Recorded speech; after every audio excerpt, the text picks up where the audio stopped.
there. Welcome to your favorite 5-minute program, one day at a time. Today's topic is take that fear to God. Genesis 32, 9 to 11 is our text, and we'll be reading from New International Version. Then Jacob prayed, "O God of my father Abraham, God of my father Isaac, Lord, you who said to me, go back to your country and your relatives, and I will make you prosper.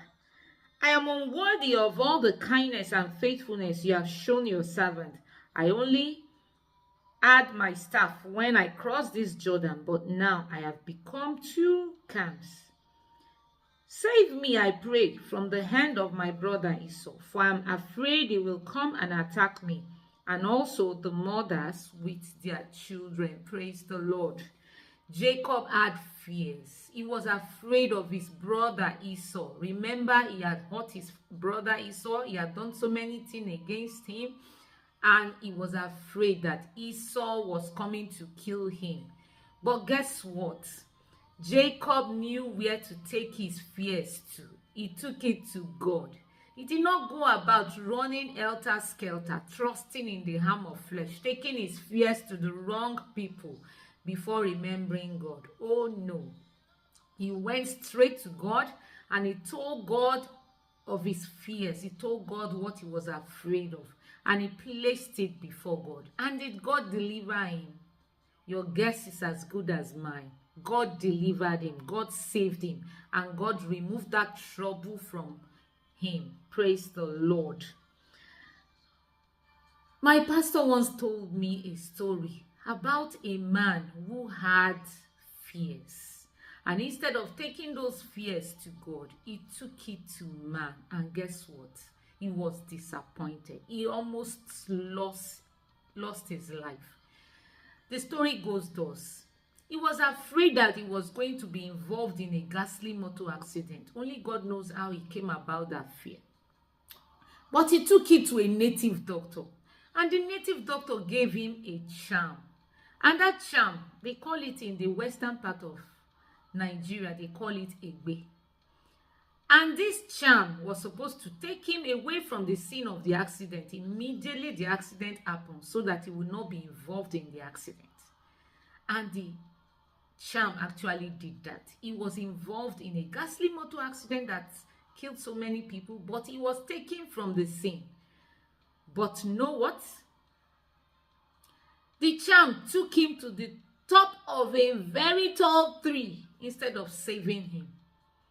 And he found himself in the middle of a forest, a thick forest, and he was shouting from the top of the tree. Shouting and shouting.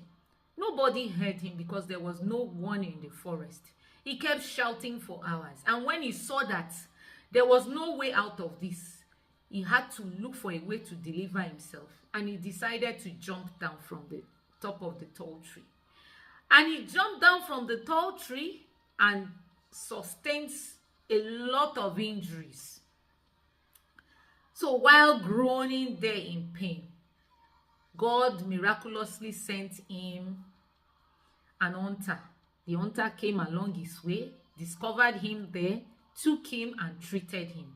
But he had a lot of deformities. And that was what trusting in the arm of flesh can lead to. If you have fears, take it to God. Take your fears, take your worries, take your troubles to God. He's ready to answer you, and is able to deliver you. And when God does a thing, he does it completely. The devil does not have any free gift. The devil was supposed to deliver him from that accident, but he ended up entering into more trouble that would have cost him his life. And this Egbe, some people, he drops them, as I heard, he drops them in the bottom of the ocean, some people in fire. So don't go to the enemy when you have problem. Take it to God. The Bible tells us in Psalm 91 verse 15, "He shall call upon me, and I will answer him. I will be with him in trouble. I will deliver him and honor him." Who is the Bible talking about? The Bible is talking about you, that child of God. God says, if you call upon him, he will answer you. He says he will deliver you from that trouble. And not only deliver you, he promises to honor you. Do you want God to honor you? Do you want God to deliver you from trouble? Take that fear to him.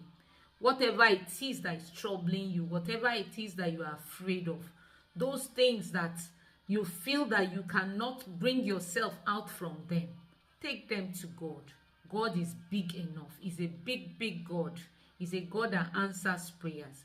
And he will do it for you, and you will laugh at last. Till I come your way next week, keep trusting in him. God bless you. Bye.